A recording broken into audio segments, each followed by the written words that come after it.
आज Doubtnut app download करें। Doubtnut पर अपने सभी गणित, रसायन विज्ञान, भौतिक विज्ञान और जीव विज्ञान के डाउट्स का करो सफाया। बस प्रश्न की फोटो खींचो, एक ही प्रश्न को क्रॉप करो और तुरंत वीडियो सोल्यूशन पाओ। अभी डाउनलोड करें। आज का हमारा प्रश्न है 2.5 सेंटीमीटर साइज की कोई छोटी मोमबत्ती 36 सेंटीमीटर वक्रता त्रिज्या के किसी अवतल दर्पण से 27 सेंटीमीटर दूरी पर रखी है। और प्रश्न कह रहा है कि दर्पण से किसी पर्दे को कितनी दूर पर लेकर जाएं कि उसका जो सुस्पष्ट प्रतिबिंब है वो कहाँ पर बने, पर्दे पर बने। फिर कह रहा है प्रश्न की प्रतिबिंब की प्रकृति और साइज भी बताइए। और फिर आखिरी में कह रहा है कि अगर मोमबत्ती को दर्पण की ओर लेके जाते हैं तो पर्दे को किस ओर हटाना पड़ेगा। ठीक है, तो पहले देखते हैं कि हमें प्रश्न में क्या क्या दिया हुआ है। तो हमें दिया गया है अवतल दर्पण की वक्रता त्रिज्या। चूंकि हम जानते हैं कि अवतल दर्पण वक्रता त्रिज्या हमेशा किसमें लेते हैं, ऋणात्मक लेते हैं, तो ये क्या आ जाएगी, r बराबर -36 सेंटीमीटर। अच्छा, हम यहाँ से वक्रता त्रिज्या से फोकस दूरी निकाल सकते हैं, बिल्कुल निकाल सकते हैं। फोकस दूरी F बराबर क्या होती है, r/2। r हमारा कितना है, -36, तो ये r बराबर क्या हो जाएगा, -18 सेंटीमीटर। क्योंकि हम जानते हैं अवतल दर्पण जो फोकस दूरी होती है वो भी कैसी होती है, ऋणात्मक होती है।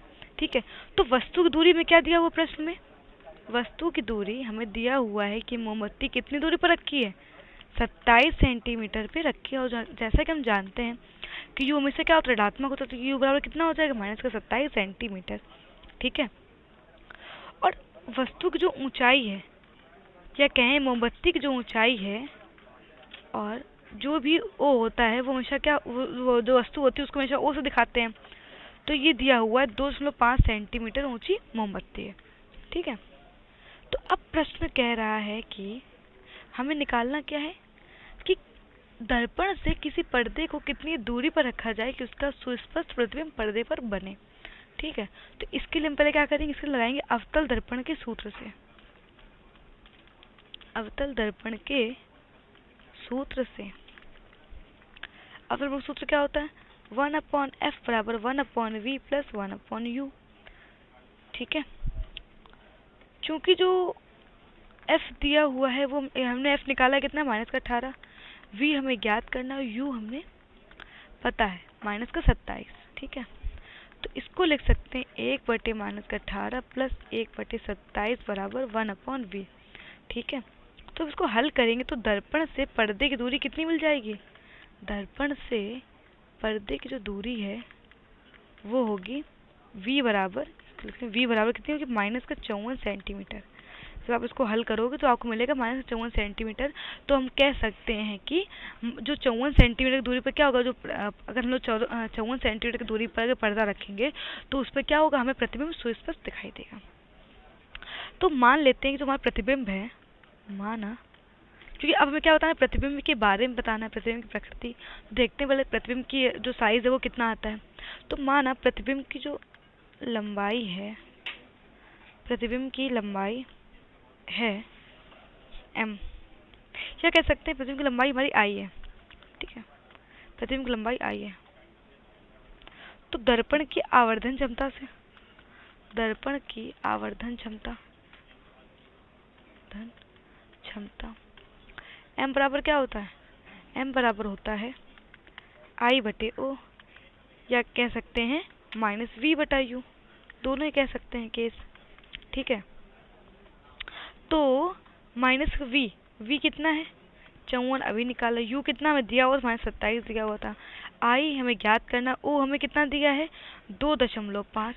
तो जब आप इसको हल करोगे तो यहाँ से हमें i का चिन्ह मिल जाएगा, i बराबर मिल जाएगा -5 सेंटीमीटर। और चूंकि i हमारा क्या, ऋणात्मक है, तो हम कह सकते हैं कि प्रतिबिंब हमारा दर्पण के सामने कहाँ कैसा बन रहा होगा, उल्टा बन रहा होगा। प्रतिबिंब हमारा दर्पण के सामने उल्टा बन रहा होगा, और पर्दा जो है वो दर्पण से 54 सेंटीमीटर की दूरी पर होना चाहिए। और प्रतिबिंब का आकार कितना है, जो हमारा प्रतिबिंब का आकार है वो कितना है, 5 सेंटीमीटर। प्रतिबिंब का आकार जो है वो 5 सेंटीमीटर है। और हम लोग क्या कह सकते हैं, और हम लोग ये कह सकते हैं कि जो हमारा प्रतिबिंब वो कैसा है, उल्टा, वास्तविक और कैसा है, आवर्धित है। हमारा जो प्रतिबिंब है वो उल्टा, वास्तविक तथा आवर्धित है। ठीक है, आवर्धित है। तो ये तो हुआ हमारे प्रतिबिंब के बारे में कि जो हमारा प्रतिबिंब प्रकृति थी, आकार था, साइज था। अब हमसे देखो एक और प्रश्न कह रहा है कि यदि मोमबत्ती को दर्पण की ओर लेके जाएं तो पर्दे को किस ओर हटाना पड़ेगा। ठीक है, तो अगर हम लोग मोमबत्ती को दर्पण की ओर खिसकाएंगे तो क्या होगा, जो पर्दा होगा वो दर्पण से दूर हटेगा। जैसे जैसे हम लोग वस्तु को क्या करेंगे, जैसे जैसे हम लोग वस्तु को दर्पण की, जैसे कि मोमबत्ती है उसको दर्पण की ओर लेके जाएंगे तो क्या होगा, जो हमें पर्दा है उसको दर्पण से दूर हटाना पड़ेगा। ठीक है, तो हम कह सकते हैं कि जो हमारा जो प्रतिबिंब होगा वो कैसा होगा, काल्पनिक होगा। और हम लोग कह सकते हैं कि जो यू डैश होगा वो क्या होगा, फोकस दूरी पे आ जाएगा। जो वी है हमारा वो इन्फिनाइट होगा। हम कह सकते हैं कि जो हमारा प्रतिबिंब जो दूरी होगी, ठीक है, जितना हम लोग दूरी पे खिसकाएं तो क्या होगा, वो फोकस पे आ जाएगा, किस दर्पण के फोकस पे आ जाएगा। ठीक है, जब हम लोग खिसकाएंगे तो एक टाइम आएगा कि जो हमारा जो प्रतिबिंब है, ठीक है, वो क्या होगा, दर्पण के फोकस पे आ जाएगा। जो हमारी वस्तु है वो दर्पण के फोकस पे आ जाएगी और जो प्रतिबिंब की जो दूरी है वो कितनी हो जाएगी, इन्फिनाइट हो जाएगी। ठीक है, तो ये हुआ हमारा उत्तर। तो हम कह सकते हैं कि अगर हम लोग मोमबत्ती को दर्पण की ओर खिसकाएंगे तो एक समय ऐसा आएगा कि जो हमारा जो दर्पण होगा वो कहाँ पर हो जाएगा, जो हमारा मोमबत्ती, अगर हम लोग मोमबत्ती को दर्पण को लेके जाएंगे तो हमारा पर्दा क्या होगा, वो तो हमारे जो इन्फिनाइट पे हो जाएगा। ठीक है, पर्दा मतलब हमारा जो प्रतिबिंब है, प्रतिबिंब कहाँ बन रहा है, पर्दे बन रहा है। तो हम कह सकते हैं कि जो पर्दा है वो इन्फिनाइट दूरी पे होगा और जो हमारी मोमबत्ती होगी वो कहाँ पे आ जाएगी, दर्पण के फोकस पे आ जाएगी। ठीक है, तो यही हमारा उत्तर है। कक्षा 6वीं से 12वीं से लेकर नीट, आईआईटी, जेई वो एडवांस के लेवल तक 1 करोड़ से ज्यादा छात्रों का भरोसा। आज ही डाउनलोड करें डाउटनेट ऐप या व्हाट्सएप करें अपने सारे डाउट्स 8400 400 400 पर।